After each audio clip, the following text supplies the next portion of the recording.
Antoko-panohitra ny fanaovana arana vaksiny taty Afrika no nitsipahany tamin'ny herintaona. Covid-19 amin'ny endriny vaovao mbola tsy misy fanefitra hoy ny flu, efa misy kosa hoy ny OMS. Mpanolo-tsaina an-tanàna lany tamin'ny anarany Antoko-tim ho avy anatevin-darana ny miara-manonjy.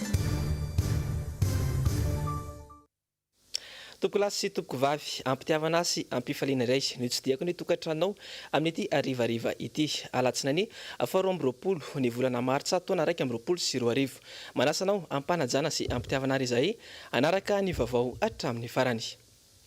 Entsika santatra ny fiarahana amin'ity arivariva ity ary dia ndeha ho tanterana aminao avy hatrany ary ireo atotanisa izay misahana ny fivoaran'ny valanan-dretina coronavirus voaray teto ampelantanana tamin'ity androany ity. 2 amby 100 ny tranga vaovao tamin'ny fitiliana 3 amby 570 natao. Ny ampy 4 indray ireo marary izay namony ainy, 4 amby 20 kosa ireo sitrana. Toy izao avy ary ny fitsajaran'ireo tranga vaovao tamin'ity androany ity. 4 amby 70 teto Analamanga, 2 amby 10 tany Diana, 4 tany Alotra Mangoro, 20 Boeny, 2 Sava, 2 Atsimo Andrefana, 2 Vatovavy Fitovinany, 2 amby 10 Analanjorofo, 3 tany Enosy, 3 tany Melaka, 2 tany Sofia. Tafiakatra 5 amby 50 sy 300 araka izany ny isan'ireo namony ainy teto Madagasikara nandritra ny sian'ity valanan-dretina ity teto Madagasikara.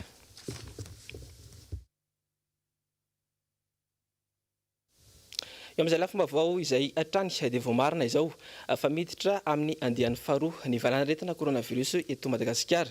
Io ny nambaran'ny flo Andry Rajoelina nandritra ny tafamivantana tamin'ny haino aman-jerim-panjakana ny sabotsy lasa teo izany. Nanamafy ireo fepetra efa noraisina tamin'ny filan-kevitry minisitra farany teo ihany koa moa ny flo mikasika ny ady amin'ny valanan-dretina coronavirus eto Madagasikara. Njavandriamahefa sy Andry Rakotomalala no nanao ny fanetetiana. Herintaona taorian'ny andro nanambarana fa tonga teto amintsika ny valanan-dretina Covid-19 ary fito volana taorian'ny fiafaran'ny amehana ara-pahasalamana dia niverina tamin'ny haino aman-jery ny flo Rajoelina nitondra fanazavana mahakasika ny fiparitahan'ny valanan-dretina sy ihany koa nanambarana ireo fepetra vaovao momba ny fahasalamana. Vao marina izao fa miditra amin'ny andehan'ny faharoa ny valanan-dretina Covid-19 eto Madagasikara. Nasongadin'ny flo Rajoelina ny tatitra tamin'ny 20 febroary hatramin'ny 20 martsa miresaka ny tranga vaovao misy 320 sy 704 sy ny fahafatesany 520 voan'ny coronavirus. Ireo no isa izay mbola tsy manaitra fa kosa efa ampy ahavony hoy izy nandritra ny fandarana manokana ny sabotsy hariva teo. Mahakasika ireo fepetra dia nanamafy izay efa voambara tanaty filan-kevitry ny ministra farany teo ihany koa ny flo Rajoelina. Mamerina ihany koa ary manamafy fa rarana ny famorina vahoaka mihoatra ny 200. Ny fifaninanana ara-pananjatantena rehetra dia mbola azo atao fa kosa tsy azo asiana ny mpanatrika raha tsy mahazo fahazoan-dalana manokana. Ferana tsy mihoatra ny olona 10 ny mandevina ary mila levina farak'izay aingana raha toka coronavirus no nahafaty an'ilay olona izay ndosany fahafatesana. Miantsony tsirairay anazatsaka sy andavana ireo fepetra efa mahazatra toa ny fanaovana arivava, fanasana tanana matetika, fananjana nelanelana iray metatra ny filoham-pirenena mba hisoroana ny fiparitahan'ny valanan-dretina. Arakaraka ny fivoaran'ny toedra ray ihany koa naresana ny fepetra manaraka hoy izy tsy mbola misy aloha ny fihiboana. Fa efa tafiditra eto Madagasikara ilay coronavirus amin'ny endriny vaovao izay tena merivaika tokoa hoy ny flo Andry Rajoelina ny sabotsy lasa teo. Nambarany fa tsy misy vaksiny matohitra an'io aretin'io aloha hatreto. Etsaka ilazay nefa dia ny Organisation mondiale de la santé na ny OMS dia efa nanambara fa misy ny vaksiny afaka iadiana amin'io variante amin'ny endriny vaovao io izay 9.7 ny taham-pahombiazana. Njavandriamahefa sy Andry Rakotomalala hatrany no nanao ny fanetetiana. Mahery vakay kokoa ny valanan-dretina Covid-19 andehan'ny faharoa no fisian'ilay coronavirus amin'ny endriny vaovao hoy ny flo Rajoelina ny sabotsy lasa teo. Ilay variant sud-africain na ilay karazana coronavirus nainga atao Afrika Atsimo dia efa tafiditra eto Madagasikara ary somary manahirana kokoa ny mitsabo azy. Firenena 520 maneran-tany no efa ahitana azy io amin'izao fotoana izao. Nisy fitiliana 20 nalefa tany amin'ny PM any Paris ary hita fa nisy tranga fito vaovao marina fa ilay coronavirus amin'ny endriny vaovao. Tamin'ny farany teo dia tamin'ny fahina amby roapolo ny volana febroary mbola tsisy ny variant zany tamin'ny enimpolo sy ny dimapolo dimy amby folo aloha manaraka nalefa tany fa tamin'ny raiky amby folo ny volana martsa zany hoe tamin'ny herinandro mahery kely zany a dia nisy nalaina ny tany Mahajanga nalaina ny tany amin'ny faritra maromaro a dia nisy test 8 nalefa tany amin'ny Institut Pasteur dia nivaly izy ireo dia hita zany a fa nahitana variant avy any Afrika Atsimo tafiditra eto à Madagascar. Nanamafatra ny mony filorajoelona fa tsy mbola misy vaksiny matohitra io variant sud-africain io amin'izao fotoana izao. Etsy ankilany nitalezy rariny OMS ny 17 Martsa lasa teo dia nilaza fa manantena fa nirafitra iraisam-pirenena Covax dia azo vaksiny fatra 500 tapitrisa amin'ny vaksiny Johnson ainga anaraka izay azo atao. Notsipihan'ny Brussels Ward mpanolotsain'ny tale jeneraly hatrany fa mety amin'ny volana Jolay no fatra voalohany amin'izany vaksiny izany. Araka ny nambaran'ny tale siantifika an'ilay orinasa Amerikanina Paul Stoffels, ny vaksiny Johnson no vaksiny voalohany izay nanaovana andrana lehibe na étude à grande échelle ary tafiditra anatin'izany ny variant. Notsapaina tamin'ny andro naram-pitsaboana ireo olona 12 taona miakatra amin'ny firenena maro, isan'izany États-Unis, Mexique, Brésil ary Afrika Atsimo. Fantara va 20 isanjato ny tahapahombiazana amin'ny ady amin'ny Covid-19. Araka izany dia tokony nanamarina ny antotam-baovao eo am-pelantanan'ny filoham-pirenena toy ny filazana fa tsy mbola misy ny vaksiny variant Sudaf nefa misy izany. Vaovao avy any Mahajanga kosa indray dia mikatona avokoa ny zotra rehetra na anabakabaka na antanety na andranomasina ho an'ny Nosy sy Mahajanga araka nambaran'ny filorajoelona ny sabotsy lasa alina teo atrany. Malohana izany indrindra dia no amafisina ihany koa ny fepetra ara-pahasalamana indrindra ho an'ny sehatra ny fitaterana ao anatin'ny 12 andro manaraka. Etsy ankilany dia tsy mankasitraka ny fanapahan-kevitra ireo ny mpitatitra etsy andotam-penaka nambaran'izy ireo raha teo moa zany etsy ankilan'izay fa tokony tsy nitapoana tampoka izy ireo fa mba nampihomanina mialoha nambintsy ho fesitraka sy Mateo Prince nanao ny fanadihadiana.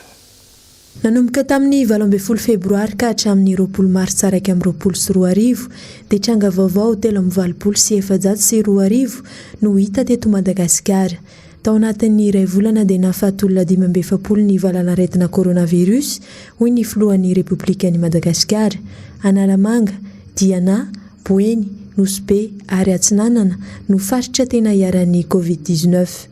Anisan'ireo lavon'izany nisy tiwara iray tao anatin'ny fiaramanidina Air Madagascar izay voalaza fa voan'ny aretina nandritra ny sidina teo anelanelan'ny Tana sy Nosy.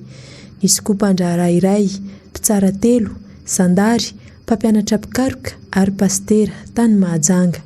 Raha ny filazan'ny filohan'ny Repoblikan'i Madagasikara dia fidiran'ireo botsy atsokosoko avy any amin'ny Nosy Comore, indrindra ny tanànan'ny Moeli, tanàna heverina ho ivon'ny aretina no mety napiditra io karazana Covid-19 avy any amin'ny Afrikanina Tatsimo tany Mahajanga. Araka izany, mikatona avokoa ny zotra rehetra, anabakabaka, antanety, andranomasina, mampifandray an'ny Nosy sy Mahajanga amin'ny faritra hafa. Midika izany fa tokamonina sy namany ahiboka i Mahajanga sy Nosy eo anatrehan'ny firongatry ny valanaretina Covid-19. Ny koropaka avy hatrany ny akamaroan'ny olona, indrindra ireo mpiasa avy aty andrenivohitra miasa ny antoerany, etsy ankilany, tsy mankasitraka ny fanapahan-kevitra ny akamaroan'ny mpitatitra etsy amin'ny garmaky antotam-penaka. Ho anay mpitatitra Antananarivo Mahajanga zany tena misy fiantraikany be eo amin'ny fiainanay mihitsy izy. Tena matsapa fa tena hoe sahirana mafy mihitsy hoe tapoka be. Tokony mba hisy hoe tapabolana mialoha hoe miomanina reo fa hidiny lalana fa ao anatin'ny 15 jours rehefa miakatra ny pika dia tsy maintsy hidy fa tonga dia tsy fipetraraisina fotsiny hoe midy io rapisy. Ohatran'ny soferana nasional zany tena natsapa nangidy sy nangiry firy satria navary tapaka poka ary tsy azonay mihitsy tamin'ny resaka fanampina treto. Dia maingandray zany io mba nisy fiasana kely indray teo nefa mbola misy vokany be mihitsy le izy zany ao anatin'le confinement tapaka teo dia vao manomboka nanarina dia zao idina indray le izy hoe tonga dia bloquena indray raha vao misy ny kao Mahajanga. Eritreretiny hoe tsisy infection amin'ny chauffeur, guichet, mpamatotra entana, mpameno manana ny vady aman-janany tsirairay zany reo manana tokantranony mamely tena nefa reo raha vao ino fa hoe tsy miasa dia efa misy infection be zay ara-tokantrano. Zay manko zao an'le lalana midy eo amin'ny RN4 sy RN6 misy anay. Zay efa tamin'ny première vague nangataka fanampiana tamin'ny filoha tsy nahazo. Tian'izay zao misy ny DG vagy mba ahoana ny fandraisa filoham-pirenena andraikitra momba anay. Fa zay tena very asa, tsisy vola miditra ao an-trano, nofa-trano etra andaniny, vidin-jiro etra andaniny, kapoaka ato efa mitomboko ny vidiny. Raha fanampiana anay tsy jeren'ny filoha zany mihitsy ny atan'ity garotery ty. Raha hoe fomba fanampiana zany.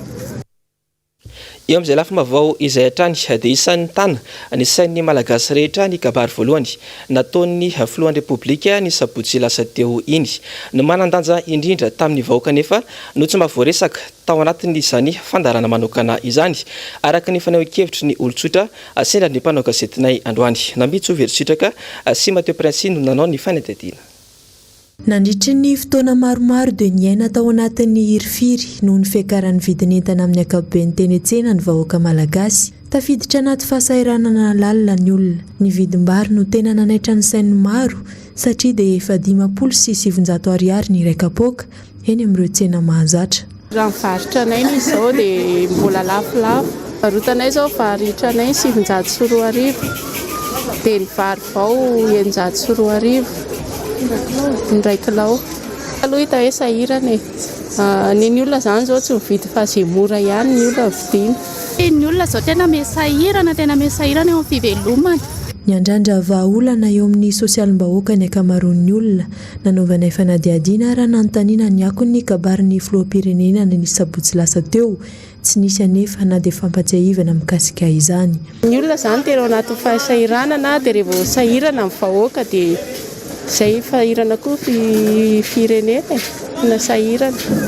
Ilaina ilay izy fa ino moa zany tsy haiko hoe inona tsy niresahan'ny filohany iny fa ilaina ilay izy satria ny olona tena ao anaty fahasahiranana amin'izao. Resaka fiakarana bibileta fitam-bary tokony mora. Tena ilaina tokoa aloha ilay ohatr'izay satria hitanao ny fiainana izao ohatra ny hoe vidim-bary fotsiny besahantsika tena miakatra dia miakatra mihitsy ny rehetrarehetra mihitsy moa zany mipepehina ray manontolo dia nefa iny zavatra iny tsy voaresaka dia hoe tokony mba izy zany ny firesahana momba an'iny. Tsy hita izay vahaolana aroson'ny mpitondra amin'ireo sehatra mankarary ny mponina ireo fa vitavita ny fanambarana sy ny fihetsiketsehana etsy sy eroa.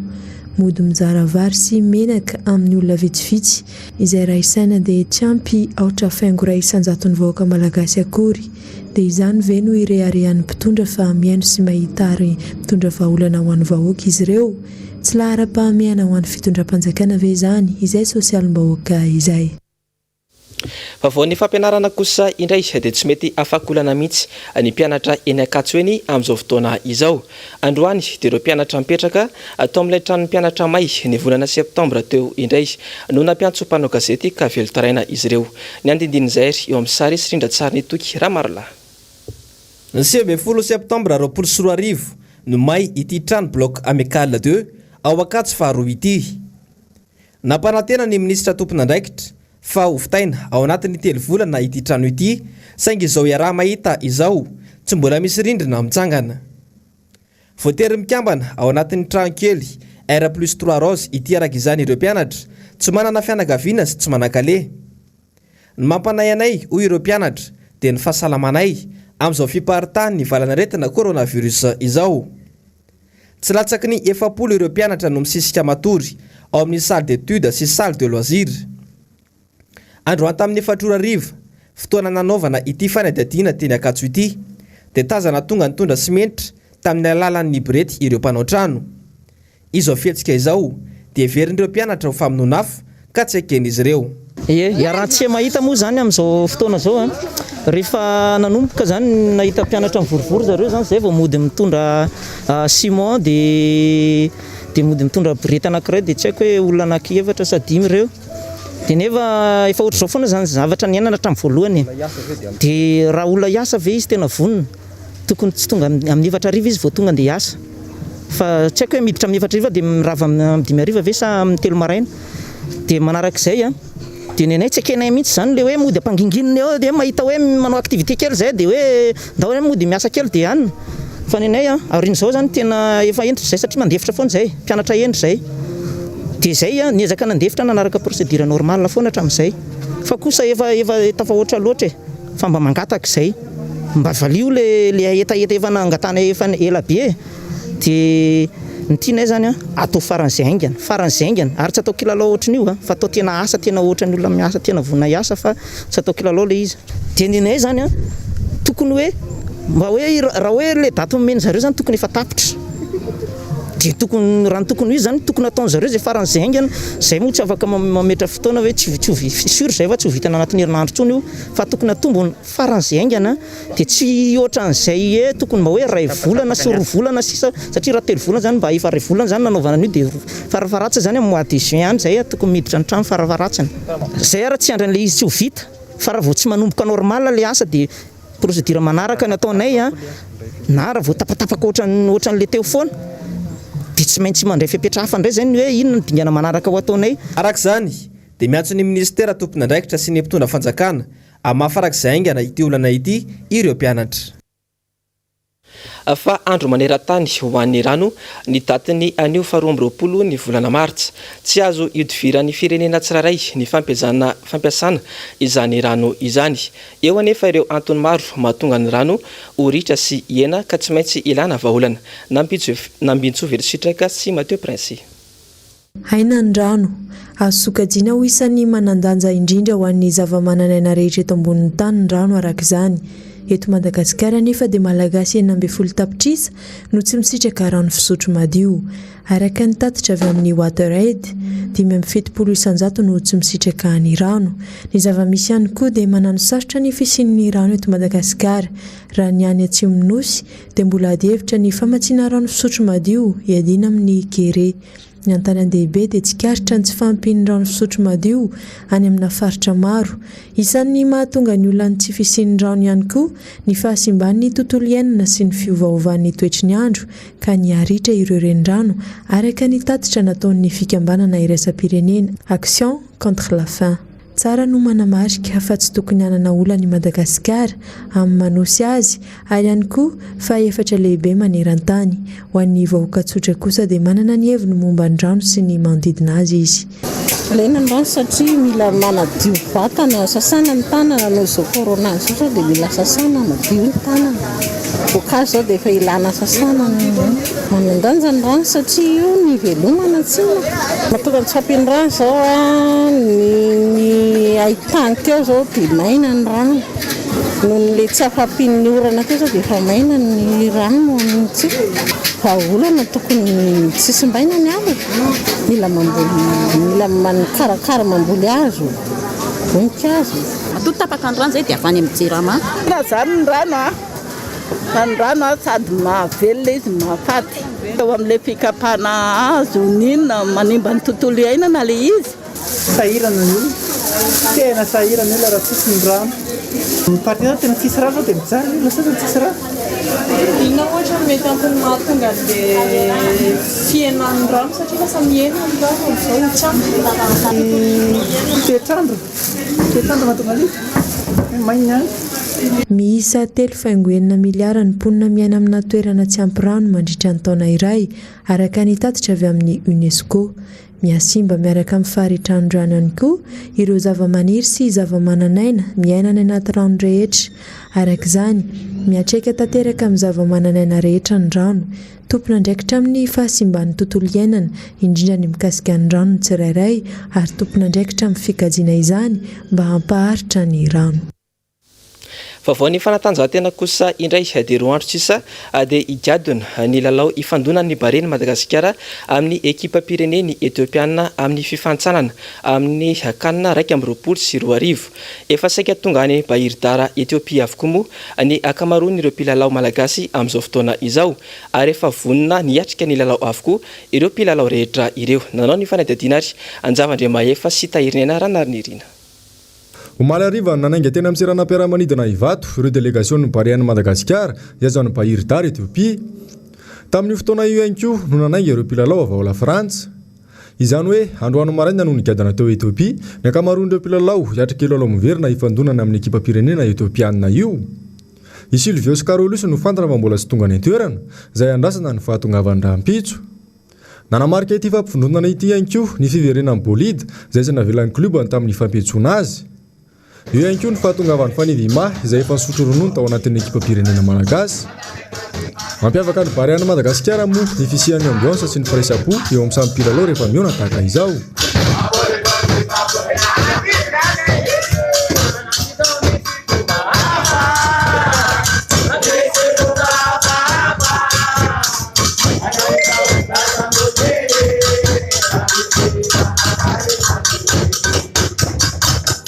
Tamin'ny efatrora teo dia efa nifantoka tamin'ny fanazarantena sady ireo mpilalao ary nihembitra rapiso ny fitiliana Covid-19 izay tokony natao androany noho ny mbola tsy fahatongavan'ireo mpilalao roa ambiny.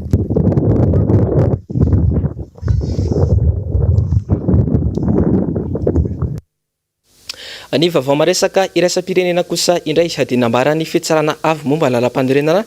tamin'ny fomba ofisialy tany Niger androany fa Mohamed Bazoum no landy ho filoham-pirenena tao aorian'ny fifidianana tany Antoerana. Raha tsy ahivina mantsy dia nisy ny savorovoron'ny tranga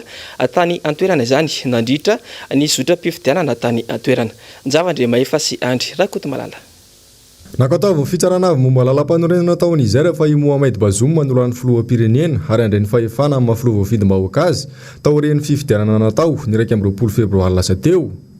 Lany tamin'ny isambato 520 fa 920 isanjato ny tenany raha toka 720 fa 930 isanjato ny any mpifanandrana tamin'ny fihodinana faharoa.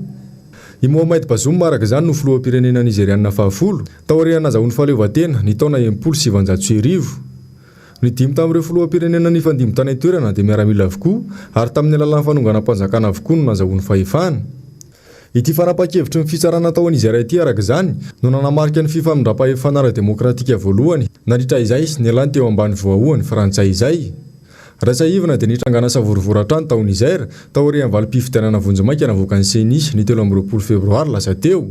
Valim-pifidianana izay notsopahan'ny mpifanandrana Mohamed Bazoum ka niteraka fihetsiketsehana an-dalambe izay narahatrana sy namoizanain'olona mihitsy. Arovana tanteraka araka izany ity filoham-pirenena nigeriana ity amin'izao fotoana izao ary ny 2 aprily avy izao ny tenany sy nohandray ny fahefana mahafiloha azy.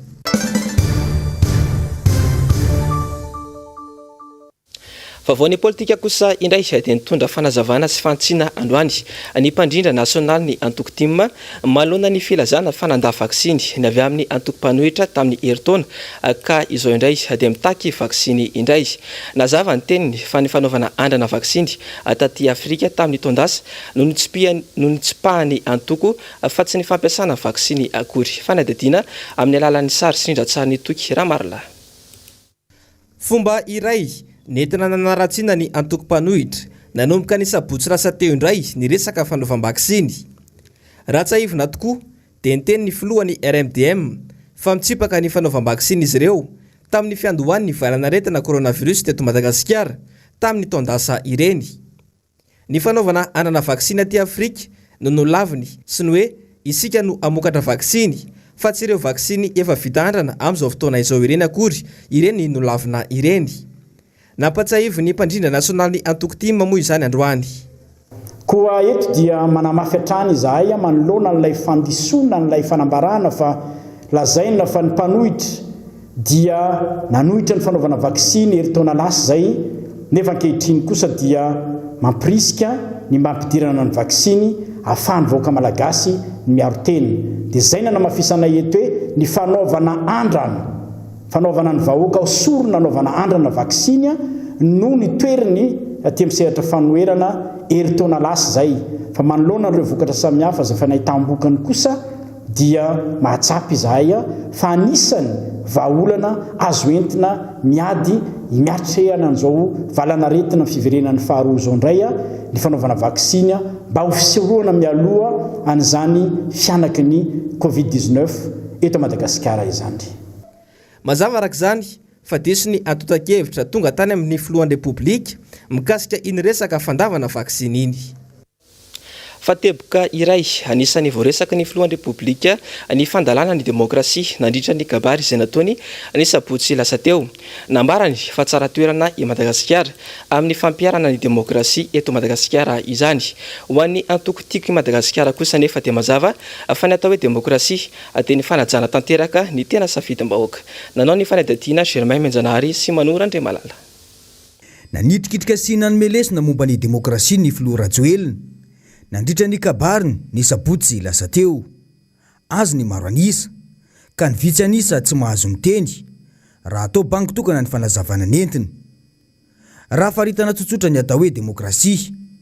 dia fahefan'ny vahoaka avy amin'ny vahoaka ary ho an'ny vahoaka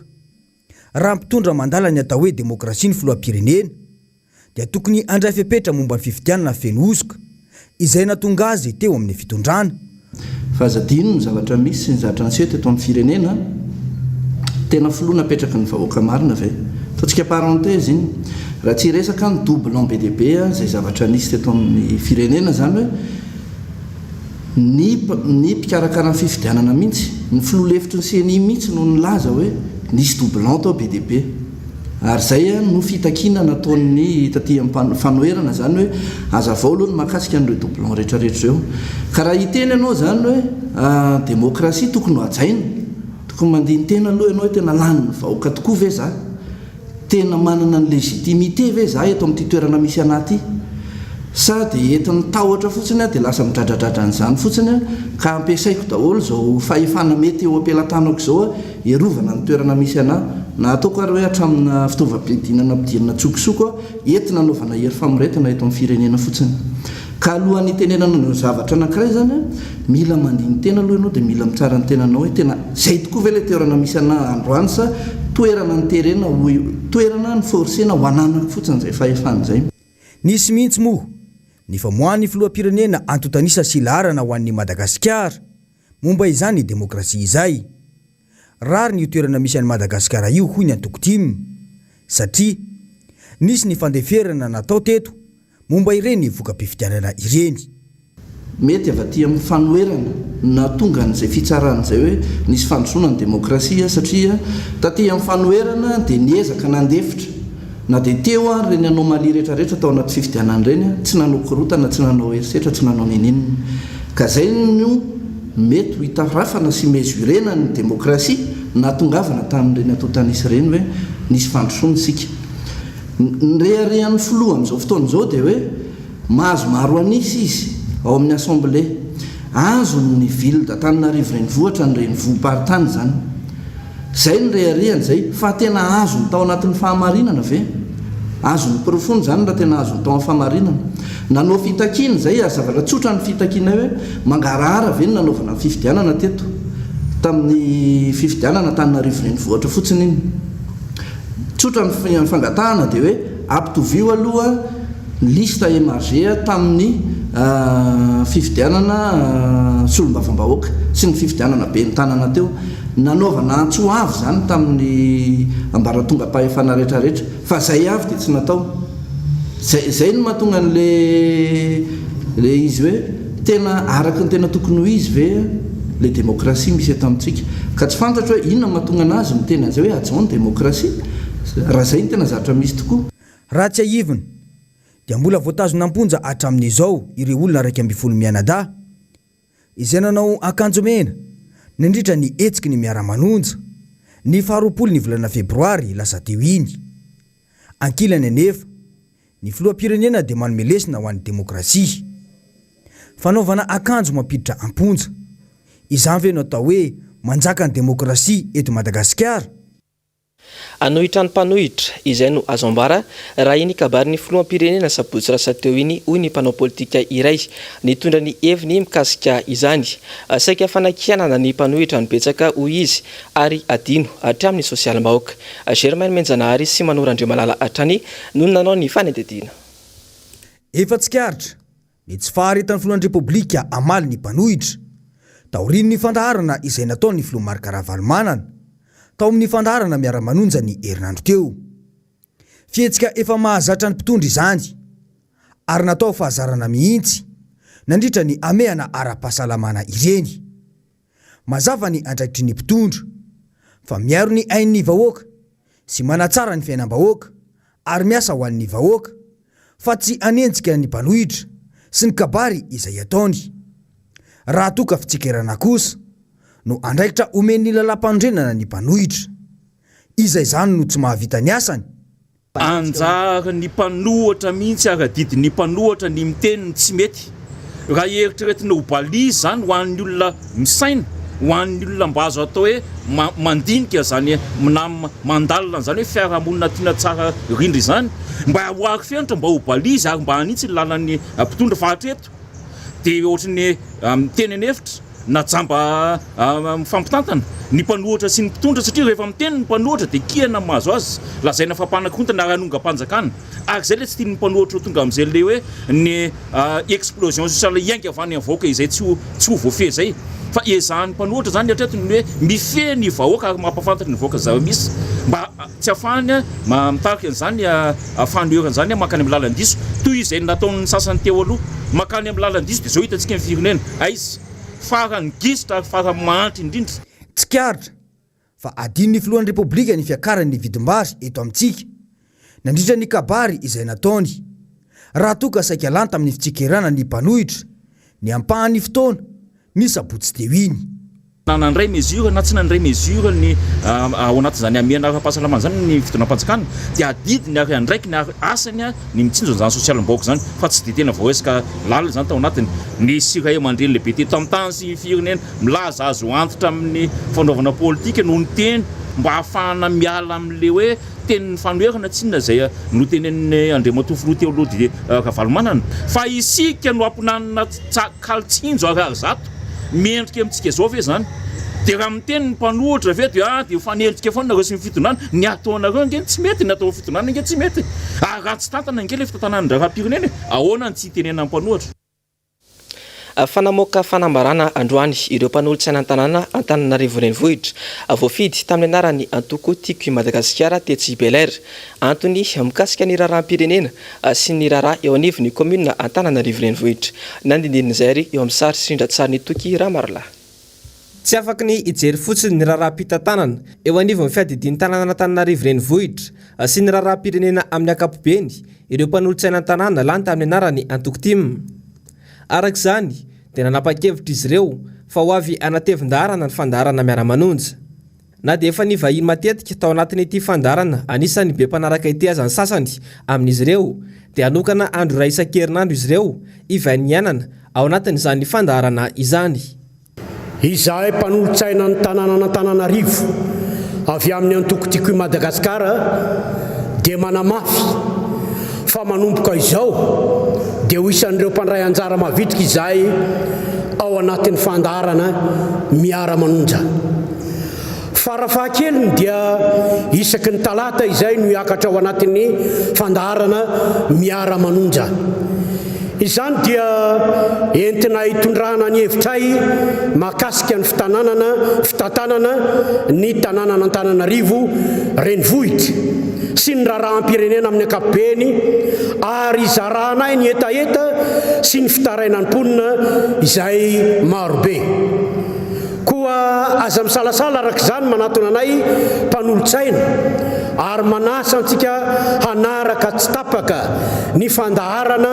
miara-manonja izay mandeha mivantana amin'ny MBS ABC AZ radio ary ny radio Mada isan'andro mankasitraka tompoko lahy mankatelina tompoko vavy samy hotahin'Andriamanitra raha tsy ivona dia efa herinandro izay no nilaza ny mpitarika ao anatin'ny miara-manonja fa iova endrika ary sokatra amin'ny akolafikery maro samihafa ny fandaharana ka tafiditra ao anatin'izany izao fanapahan-kevitry ny mpanolotsaina an-tanàna lany tamin'ny anarany antoko dimy izao dia iny fanadadinina koa ry toko lasy sy toko vavy netiko manakatona ny fampalalam-bavao tamin'ity androany ity hisoraka ianao nanaraka izany hatramin'ny farany hisorana koa ny teknisiana sy ny mpanao gazety niara-ny salaka raha nanatotosa izao fampalalam-bavao izao mametraka ny veloma mandrapitafa indray ry toko lasy sy toko vavy ho amin'ny raha-pitso